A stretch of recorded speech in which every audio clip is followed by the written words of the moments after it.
अंतर जगत की कौन सी यात्रा है जो नर को नारायण बनाने में समर्थ है? कृपया लोक कल्याण के लिए इसके बारे में बताएं। धन्यवाद कुलदीप जी आपका। पहले गुरु वंदना करते हैं, क्योंकि गुरु से ज्ञान आता है, गुरु ही देते हैं, अपने पास तो अपना कुछ भी नहीं है। गुरु ब्रह्मा गुरु विष्णु गुरुरेव महेश्वर गुरुरेव परब्रह्म तस्मै श्री गुरुवे नमः।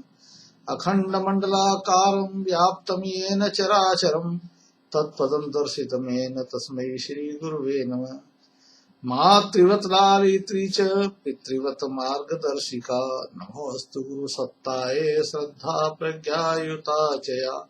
ओम श्री गुरुवे नमः। आवाहयामि स्थापयामि ध्यायामि तो नमस्कारं करोमि। कुलदीप जी, आपने कहा कि आत्म विकास तक के रास्ते में पहुंच गए थे।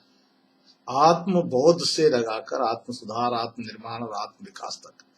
जब आदमी आत्म विकास के रास्ते तक पहुंच जाता है तो आगे का रास्ता बड़ा सुगम हो जाता है। हम सब लोग जानते हैं कि हमारे यहाँ नारायण से बहुत लोगों को बोध किया जाता है। भगवान राम हुए हैं, कृष्ण हुए हैं, अन्य अन्य भगवान हुए हैं, इस युग में भगवान हुए हैं, कलयुग के भगवान भी हुए हैं। आचार्य श्री राम शर्मा आचार्य भगवान के रूप में जन्म लिया, और अन्य कई लोग हुए हैं ऐसे जिनको भगवान का दर्जा दिया गया।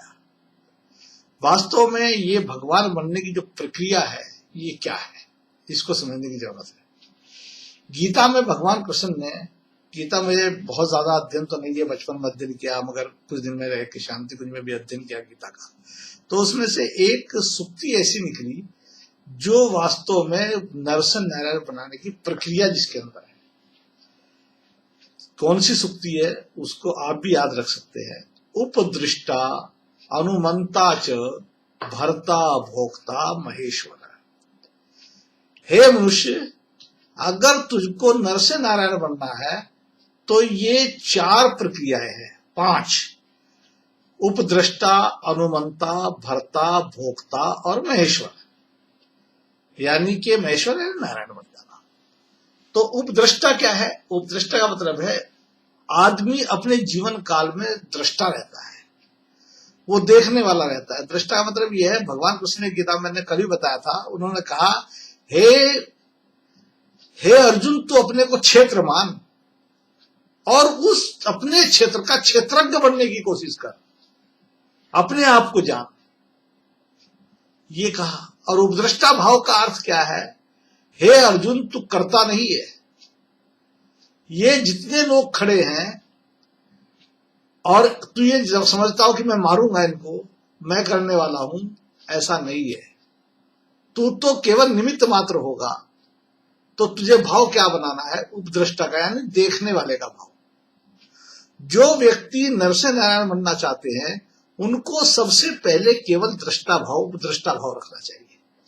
मैं देखता हूं, कर कोई और रहा है, हो रहा है, मैं केवल दृष्टा हूं। जब व्यक्ति इस तरह का भाव करना शुरू कर देता है तो उसके अंदर से काम करने की जो अहमन्यता है वो अहम दूर होता चला जाता है, वो अहंकार दूर होता चला जाता है और वो प्रभु के समीप पहुंचना शुरू कर देता है। इसमें एक उदाहरण है अंगुलीमाल का। अंगुलीमाल जो था वो लोगों की हत्या करके और उसकी उंगली काट के उनकी माला पहना करता था। वो एक रोज भगवान बुद्ध के पास गया। भगवान बुद्ध को शिष्य ने कहा, भागो भागो, ये खा जाएगा आपको। ने कहा नहीं। वो आया, भगवान बुद्ध ने कहा, पुत्र बताओ क्या हाल है। वो आते चरणों में गिर गया, कहने लगा मैं आपका शिष्य बनना चाहता हूं। अच्छा, शिष्य बनना चाहते हो तो जाओ, पास का एक गांव है, वहां भिक्षा अर्चन करके लाओ।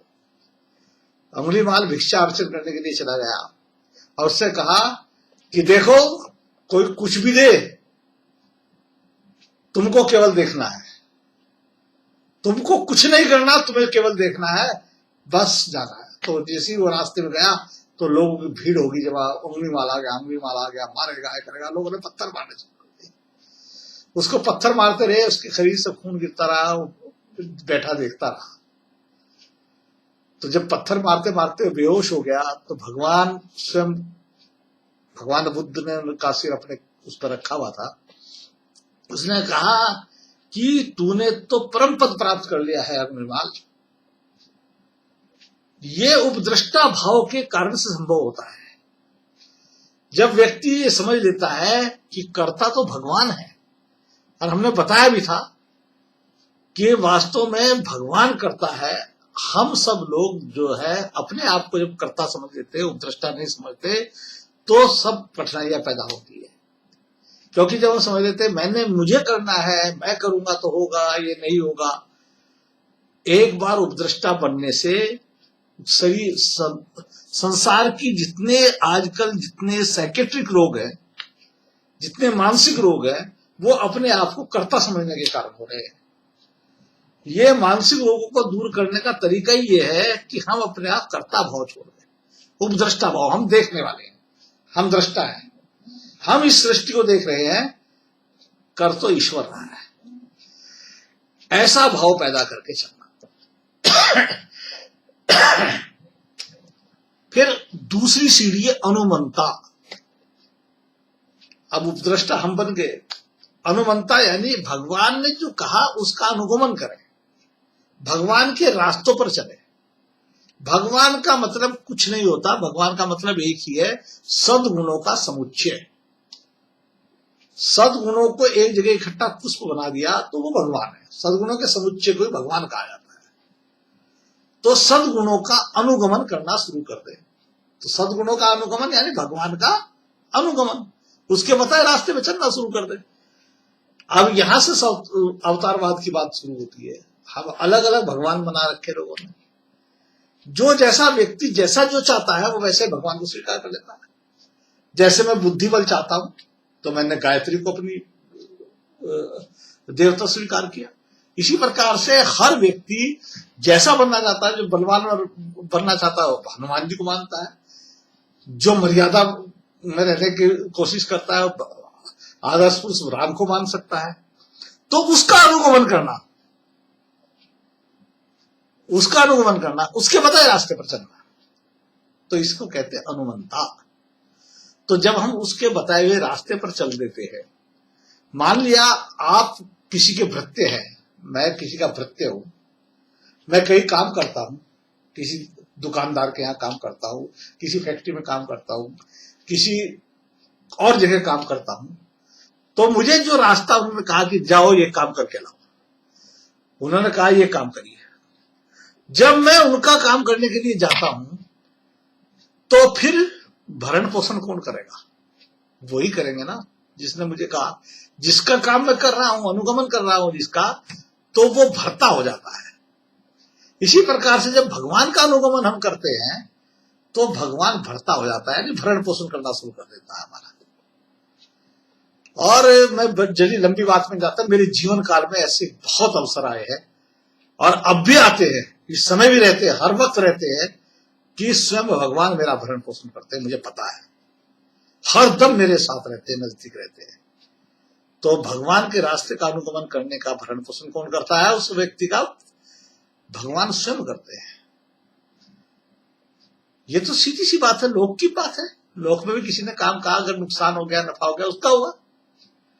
भाई जब हमने उपद्रष्टा भाव रखा, फिर अनुमंता भाव उसका रखा, तो भरण पोषण उसने करा, तो फिर भोक्ता भी वही होगा। भाई हानि लाभ, जीवन मरण, ये सब उसके जिम्मे। हम तो उसका ही तो काम कर रहे हैं ना, भगवान का। तो भोगेगा कौन? हम भोग योनि से दूर हो जाते हैं। हम अपने किए का कोई भोगेंगे भी नहीं, भोगेगा भगवान। हम तो उसका काम कर रहे हैं। भगवान ने सदन को कसाई के रूप में जन्म दिया, और वो भक्त जो था बकरे काटता रहता था, राम राम जपता रहता था। और उसके बराबर में एक पुजारी था, वो से कहता था यार ये राम राम जपता, राम को भी इसने बदनाम कर दिया। हर वक्त उसके दिमाग में यही बात घूमती रहती थी। दोनों एक साथ मर गए। भगवान के पास पहुंचे तो सदन को कहा, उसको जाते ही भगवान ने इनको भेज दो स्वर्ग। पंडित जी कहा तुम्हें थोड़े दिन नरक भोगना पड़ेगा, क्योंकि आपने हमेशा उसका वो करते रहे चिंतन, सदन कसाई का। आपने मेरा चिंतन कहाँ किया? आप तो उपद्रष्टा भाव रहा ही नहीं। और सदन कसाई जो था वो कुछ भी काम कर रहा था वो मेरे कारण से कर रहा था, क्योंकि मैंने उसे कुल में जन्म दिया, उसने ईमानदारी के साथ वही काम किया, तो उसका भरण पोषण मैंने किया और फिर भोगूंगा मैं। जब भरण पोषण मैंने किया तो वो तो स्वर्ग का अधिकारी है। इस प्रकार से ये 4 सीढ़ियां होगी कि जब व्यक्ति का भगवान ही भरण पोषण करना शुरू कर देता है तो उसके कर्मों का भोग कौन भोगता है? भगवान स्वयं भोगते हैं। आपने देखा भी होगा कि कई ऐसे दृष्टांत आते हैं भगवान के कि उन्होंने अपने भक्तों के दुखों को स्वयं भोगा है। जैसे अंगुलीमाल के पत्थर जो लगे हुए थे वो दिखाए भगवान बुद्ध ने, देखो मेरे लगे हुए हैं ये पत्थर, सब लोगों को दिखाया। अंगुलीमाल ऐसा भक्त है जिसके पत्थर मेरे शरीर के ऊपर पड़े हैं। तो फिर जब भरण पोषण वो कर रहा है, भुगत वो रहा है, तो फिर आप में और महेश्वर में अंतर क्या रह गया? सद्गुण आपने धारण कर लिए, तो जितनी मात्रा में आपने सद्गुण धारण कर लिए उतनी मात्रा में आप परमेश्वर बन गए, भगवान बन गए। तो ये भगवान जो हिंदू धर्म के अंदर भगवान का वर्णन है, अनेकों भगवान लोग उठाते हैं कि भगवान तो एक ही है, तो अनेकों भगवान कहां से आए? ये अनेकों भगवान जितना जिसने सद्गुण ग्रहण कर लिया उतनी ही कलाओं का वो भगवान बन गया। जैसे कहा जाता है भगवान राम के अंदर भगवान की 12 कलाएं थी, तो 12 कलाओं के भगवान थे। और उसके अंदर जो थे कृष्ण भगवान के अंदर 16 कलाएं थी उनके अंदर। और आचार्य श्री राम, वेद मूर्ति श्री राम आचार्य जो मेरे गुरु हैं उनके अंदर 24 कलाएं, इसलिए वो भी भगवान है। तो हम भी भगवान बन सकते हैं, हम भी नारायण बन सकते हैं। ये कोई बड़ी बात नहीं है, इसको लोगों ने कॉम्प्लिकेटेड बना दिया है। मैं साधारण भाषा में आपको समझाया, आशा है आप इससे लाभान्वित होंगे। और लोक कल्याण की जहां तक बात की तो वो भगवान जाने कितना हो पाता है, ईश्वर की बात है, ईश्वर जाने। हमने तो उनकी बताई हुई बात को रखी। ओम शांति शांति शांति।